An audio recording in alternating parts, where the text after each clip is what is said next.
Alright, Eh, selamat siang teman-teman semua. Ini saya kaget karena harusnya saya jam 2 dijadwal di web, tapi ternyata dimajuin. Jadi mohon maaf kalau agak grogi dan kurang siap. Oke, talk kali ini kita akan bahas tentang kontainer. Ya, tetapi kita tidak akan bahas Docker, tidak akan bahas apa-apa. Saya akan bahas tentang first principle-nya kontainer. Nah, sebelum kita mulai, di sini mana yang nggak pakai Docker? Yang nggak pakai, yang nggak pakai. Angkat tangan yang nggak pakai. Yang nggak pakai, yang nggak pakai, bukan yang pakai. Yang pakai mah banyak. 1, 2, 3, 4, oke. Dari sekian banyak yang tadi nggak pakai Docker, sekarang yang pakai Docker tapi nggak pakai Kubernetes. Angkat tangan. Kenapa nggak pakai Kubernetes? Ini kan eventnya Google lo nggak pakai Kubernetes. Oke, saya akan bahas tentang Kubernetes tapi bukan tentang Kubernetes-nya ya. Pakai Kubernetes mah gampang, tinggal install brew, install kubectl run. Beres kan? Nah, udah selesai talknya kalau cuma pakai Kubernetes, easy. Nah, saya akan bahas yang lebih dalam lagi. Saya akan bahas tentang kontainer dalam first principle-nya seperti apa. Nah, tolong dong slide-nya dikeluarin. Oke, jadi kalian tahu nggak kalau bulan ini adalah bulan kelahiran Unix? Tahu nggak?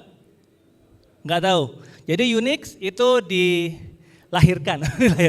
Jadi bulan November, Ken Thompson dan Dennis Ritchie membuat di AT&T itu bikin sebuah sistem operasi yang namanya Unix tahun 1969. Jadi hari ini sudah berapa tahun?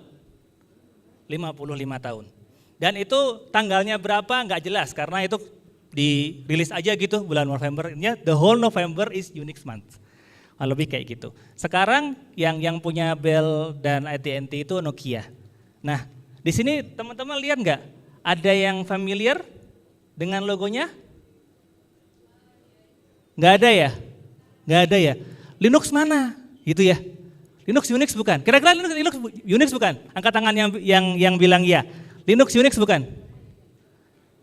Linux Unix bukan? Bukan? Ya? Oke. Yang iya angkat tangan, yang iya angkat tangan. Oke. Yang bukan sisanya berarti. Oke. Linux itu Unix cosplay ya. Jadi bukan Unix. Dia tidak punya kodenya Unix. Kalau Linux ada kodenya Unix, dulu zamannya Unix War dia akan kalah lawan SEO. Nah, jadi karena tidak ada sedikit pun kode Unix yang masuk ke Linux. Percaya nggak percaya? Nah, sementara yang gambar binatang nggak jelas itu, ya, itu binatang apa? Tahu nggak binatang apa? Platypus itu logonya siapa? Ada yang tahu nggak? Ada tahu nggak? Nggak tahu. Itu logonya Darwin, kernelnya Mac OS X atau Mac OS atau iOS kalau teman-teman pakai HP mahal, ya. Jadi itu binatang nggak jelas itu. Dan kalau Linux itu bukan Unix. Nah, kalau Mac OS gimana? Mac OS Unix, tapi dia kayak campur-campur nggak jelas gitu. Ya, nanti saya akan nanti saya akan tunjukkan gimana Unix ini berkontribusi ke evolusi kontainer. Nah, nama saya Didit Nur, saya sudah program dari tahun 97, mungkin teman-teman ada yang belum lahir. Dan saya itu nggak tipu, saya bekerja tahun 2006 ya, bukan 2016. Jadi sudah berapa tahun? 18 tahun. Belum jadi CTO sampai detik ini. Jadi kalau ada yang mau hire saya jadi CTO, saya terima ya. Pertama kali program pakai C dan C++ bukan cuma bikin Hello World, tapi saya deploy MMORPG tahun 2009, namanya Rose Online. Ya, sehingga saya punya YouTube, coding aja dulu. Di sana tidak ada bahasa scripting satupun karena semuanya native. Ya, bahasa scripting adalah bahasa cosplay kalau buat saya bilang. Oke, lanjut dulu. Nah, sekarang pertanyaannya, what is containers? Ada yang mau maju nggak? Apa containers? Enggak tahu. Oke, nggak apa-apa. Containers temukan tahun berapa? Pertanyaannya sebelum tahun 2000 atau sudah tahun 2000? Ya? Sesudah? Yang sebelum angkat tangan. 1, 2, 3. Yang sudah? Oke. Jadi sebenarnya, loh kok mundur, salah pencet. Nah, pertanyaan ketiga, kontainer kan berhubungan dekat dengan sistem operasi, benar nggak? Oke, dia ada, kan sistem operasi kalau teman-teman di kuliahan kan ada kernel space, ada user space, ingat nggak? Nah ini kalau teman coder scripting nggak bahas kayak gini ya.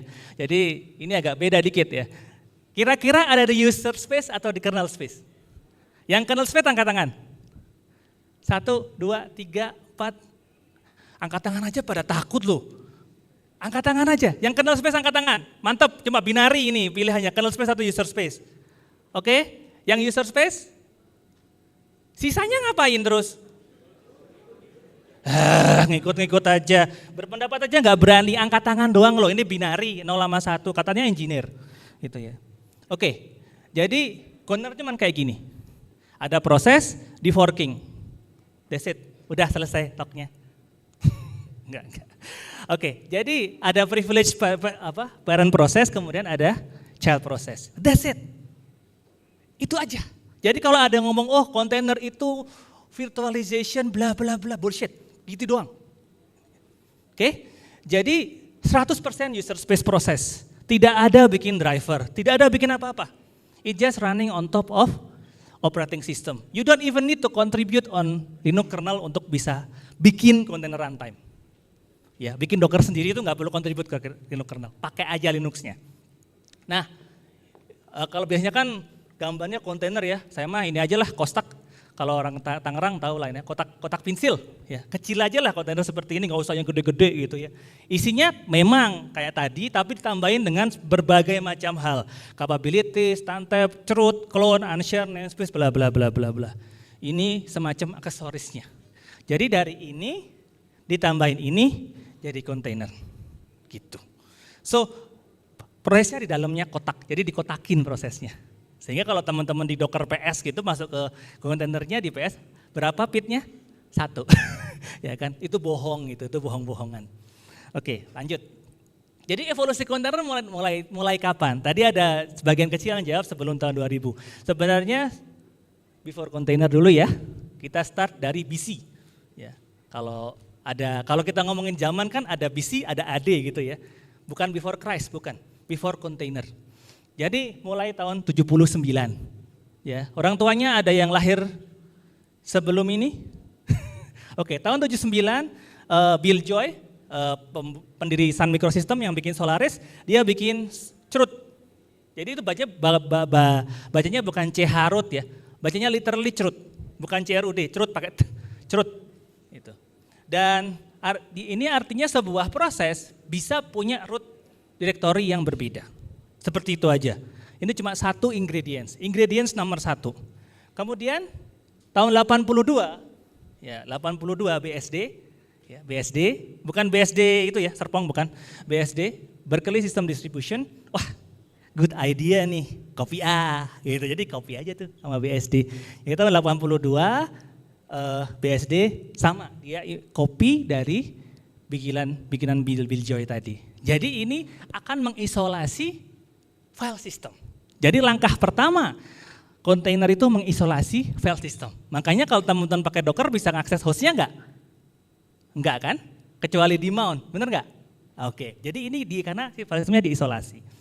Kemudian tahun 91 ada yang lahir sebelum ini, saya.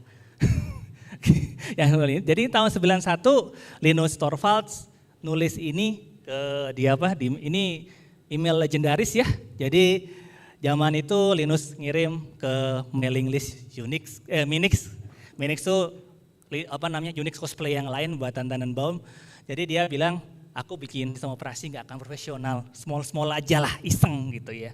Karena zaman itu tidak ada Unix yang jalan di x86, sementara dia baru dibeliin bapaknya 386 ya.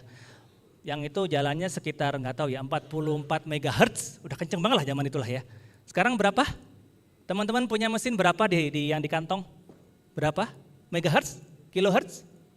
Gigahertz ya. Berarti udah 1000 kali lebih kenceng gitu ya. Dan kemudian tahun 92 dari Berkeley juga mereka bikin Berkeley Packet Filter. Sekarang lagi ini nih, lagi apa namanya, lagi tren-trennya orang bahas tentang eBPF, bener nggak?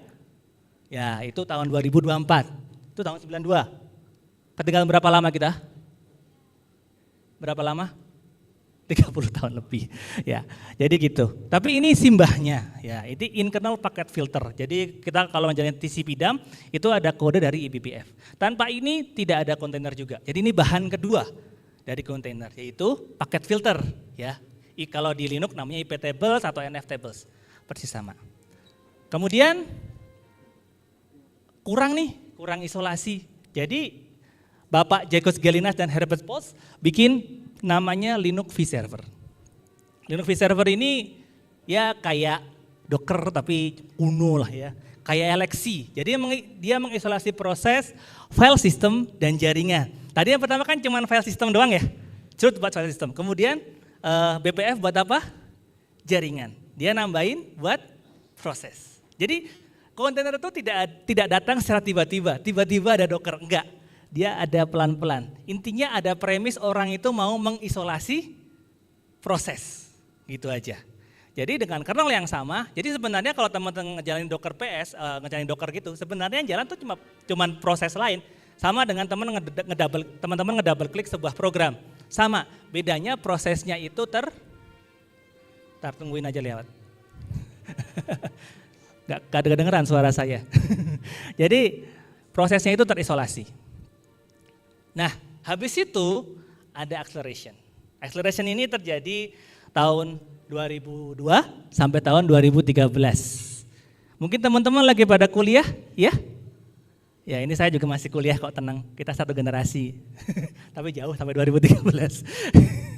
Oke, jadi tahun 2000, ini saya nggak tulis satu-satu ya, nanti nggak cukup ini kalau saya ceritain satu-satu. Jadi ini sebenarnya cuma dongeng aja, technical tapi dongeng gitu. Jadi tahun 2002 itu ada mount, jadi file systemnya itu jadi your file system is not my file system. Jadi kalau teman-teman coding pakai Docker nggak bisa ke hostnya, padahal dia pakai kernel yang sama gitu kan. Terus UTS itu unique time, unique time lupa saya. Intinya itu ganti host name. Jadi teman-teman kalau bikin Docker bisa punya host name sendiri kan? Ya enggak? Dalam kontainernya. Nah itu dia mengisolasi host name. Sampai semuanya diisolasi. Jadi yang terakhir 2013 itu aku root, tapi nggak bisa ngapa-ngapain, ya kan? Kalau di Docker kalian ngejalanin Docker sebagai root, bisa ngapa-ngapain nggak? Nggak bisa, cuma bisa dalam kontainernya aja. Tapi di luar nggak bisa ngapa-ngapain. Jadi semuanya diisolasi. Ya. Nah setelah diisolasi, semua ini terjadi di dalam kernel Linux. Jadi teman-teman Linux dan segala macam kontributornya berkontribusi atas pembuatan kontainer tadi. Supaya proses yang di forking bisa diisolasi. Gunanya buat apa? Gunanya buat banyak banget. Teman-teman mungkin kalau udah pakai Docker udah ngerasain. Dia diisolasi artinya dia bisa punya stack network sendiri. Benar nggak? Nggak share dengan hostnya. Kemudian kita bisa nginstall dependensi semau mungkin, semau kita. Benar nggak? Nggak ganggu hostnya. Jadi benar-benar yang namanya isolasi proses itu penting gitu. Dan 2006 ini tadi maju, tapi saya mau highlight yang paling penting juga cgroups. Jadi cgroups ini kalau teman-teman di Google gitu pakai GCP gitu kan bisa di limit ya VM-nya ya. Kalau ini yang di limit bukan VM-nya, yang di limit prosesnya. Sehingga Paul Menash dan Rohit Seth, ini Google yang bikin bisa membatasi resources setiap proses. Seperti itu. Ini perintahnya, sudo cg create, kalau manual, kalau nggak pakai Dockeran ya. Jadi kalau diketik satu-satu kayak gitu pakainya. Sehingga masing-masing sebuah grup proses itu punya limit memori, punya limit CPU, gitu. Jadi dipakai sama Google untuk membuat borg. Jadi sebelum ada Kubernetes, ya ketika Google masih pelit, ya belum buat gua aja sih dulu gitu. Jadi ketika masih pelit ya cuman kasih ini doang deh. Akhirnya ya setelah itu belum Google ya. Teman-teman ingat Heroku nggak? Ingat nggak? Ada yang pakai? Ada yang pakai Heroku? Angkat tangan? Mahal ya? Mahal gitu. Ya karena dia punya secret sauce tadi. Dia tahu kontainer bisa dibikin nih, bisa dijual gitu kan. Jadi dia bikin Dino. Dulu saya sempat heran kenapa Apa saya bisa masuk ke situ kayak punya mesin tapi gak ada mesinnya gitu kan. Cuman git push, dibikin mesin Ruby-nya jalan gitu ya. Jadi pertama kali tadi kalau masnya upload ke cPanel nih pertama kalinya ngerasain VPS ya. VPS tapi nggak VPS gitu. Jadi lagi-lagi mohon maaf ini yang saya bilang bahasanya cosplay kalau developer beneran. Ya, tapi bahasanya cosplay mohon maaf. Gitu. Jadi mainstream cosplay dev perlu server beneran. Ngerasain server beneran walaupun itu cuman kayak ya proses yang diisolasi aja, dihapusi ya, dihapusi atau di apa ya kalau bahasa Indonesianya, dibohongi gitu. Nah habis itu keluar Docker. Ya, Docker ini kurang lebih tahun 2013. 2013 ini di-package semua hal lah ya, storage, kernel, namespace, bla bla bla bla. Jadi tinggal pakai gini doang nih, Dockeran IT Ubuntu. Wah, langsung punya Ubuntu padahal base-nya Fedora. Bisa ngejalanin Ubuntu padahal base-nya Arch by the way ya. Oke. Jadi bebas pakai apa aja, pura-pura pakai Arch kemudian pakai Dockernya pakai Ubuntu karena bingung pakai Pacman ya udah pakai apt aja lah gitu ya. Jadi kurang lebih kayak gitu. Jadi mulai ada Docker nih, ada titel aneh nih namanya DevOps ya. Jadi developer udah deployment udah gampang nih ya kan, udah nggak usah hire infra, developernya aja di abuse biar sekalian operation gitu. Kira-kira kayak gitu tuh DevOps. Jadi di sini ada yang jadi DevOps nggak? Ada nggak? Ada yang title-nya DevOps nggak? Wah untungnya nggak ada. Ada yang bercita-cita jadi DevOps? Oh nggak ada. Habis log ini nggak ada yang mau jadi DevOps. Oke baiklah. Jadi saya juga bikin. Kalau Docker bisa, saya juga bisa. Saya bikin sendiri. Ya, saya bikin sendiri tahun 2020 tapi ketinggalan 7 tahun. Jadi karena saya penasaran. Jadi ya udah saya bikin pakai C. Ya. Saya bikin pakai C. Ada kok, silakan buka sendiri di github.com /dev. Itu jalan, tapi jalannya agak susah karena nggak dibikin yang oke. Interface yang oke Docker. Hanya saya pernah share ini di Docker di Kubernetes Jakarta kalau nggak salah online tahun 2020. Waktu itu saya demoin. Jadi ini benar-benar container engine yang semua hal diimplementasi kecuali bagian yang network karena susah. Jadi bagian yang lain-lain file system segala macam di situ saya pakai segala macam API-nya Linux untuk bikin itu. Nah, seperti itu. Kemudian 2014 keluar apa? Yang keras. Kubernetes, ya. Jadi ini digedein yakin ini. Saya ini trolling loh ini description-nya. Jadi auto scaling gitu kan. Pura-pura autopilot gitu kan. Kalau teman-teman dengar sales Google atau sales Kubernetes kan wah auto scaling gitu ya. Kemudian self healing ya. Segala macam buzzword lah pokoknya padahal crash juga kadang-kadang harus di-maintain dan segala macam. Kemudian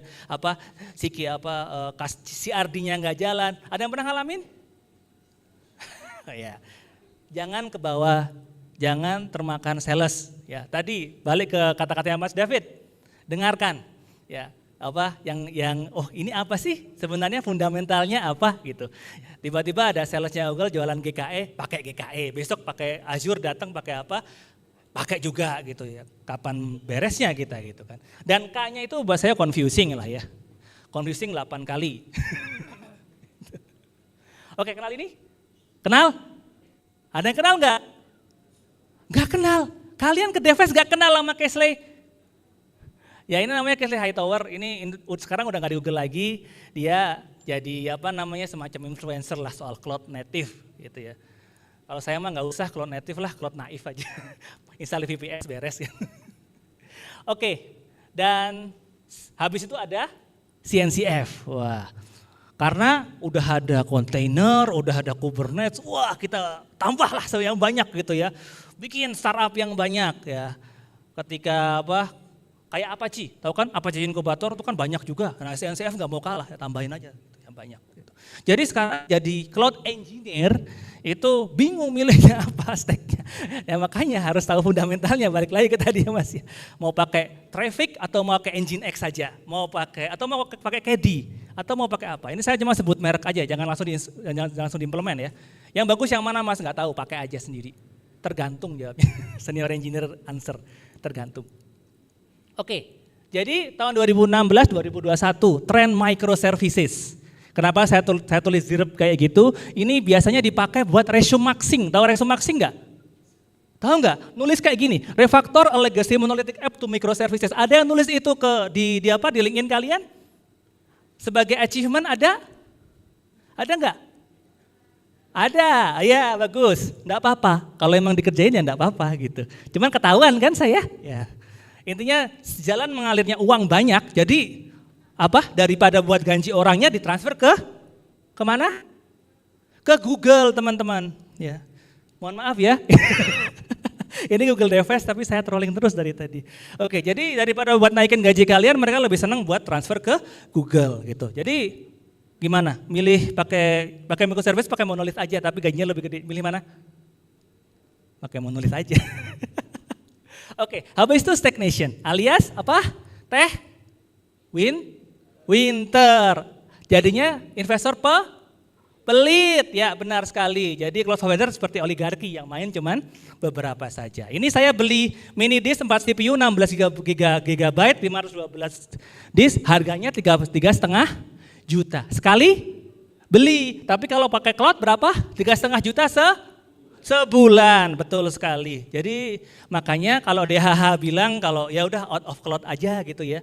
Nanti Mas Didit beda lagi nih ngomongnya. Tahu ya, karena seperti ini. Jadi kalau zaman sekarang itu tidak bisa cuman ngomongin pakai Kubernetes aja, nggak bisa.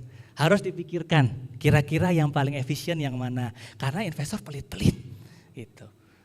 Oke, dan monolithic is fine ya, nggak usah direfaktor lah. Problemnya ya cuma nggak bisa nulis tapi kan gajinya lebih gede gitu ya. Nggak bisa nulis di LinkedIn refactoring tapi gajinya lebih gede, jadi nggak apa-apa. Oke, pertanyaannya kenapa bukan developer Indonesia yang nemuin ini?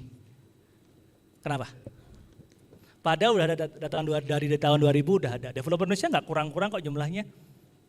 Kenapa coba? Ada yang tahu? Nggak ada ya?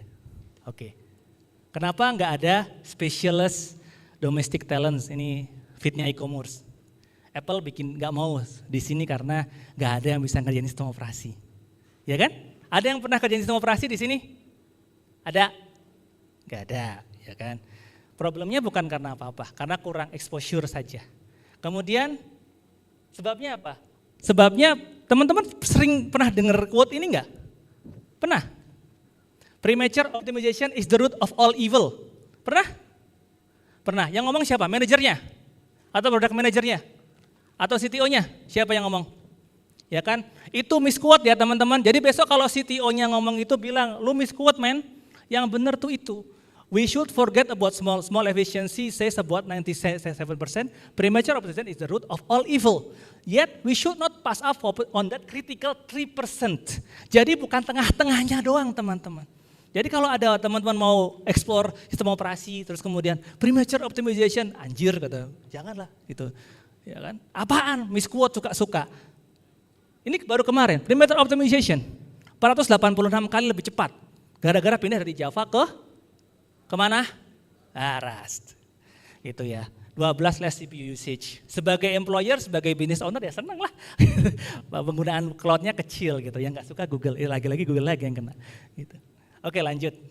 Yang kedua apa? Aku mau bikin framework sendiri. Don't reinvent the wheel. Kalian ngerti wheel-nya sendiri nggak?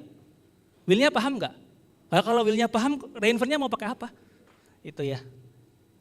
Ini tahun 2007, Steve Jobs udah punya itu. Telepon ini banyak zaman itu. Don't reinvent the phone. Gitu, bilang Mas Steve Jobs. Kan enggak. Itu ya. Tapi ini Steve Jobs, CEO, suka-suka dia, duitnya banyak gitu kan. Tapi ini masalah mindset. Ya, don't reinvent the wheel. Do you understand what wheel is? Gitu. Kalian ngerti sistem operasi atau enggak? Gitu ya. Jadi di situ saja. Terakhir ngapain? Gak ada duitnya. Mending PHP aja udah. Ya kan?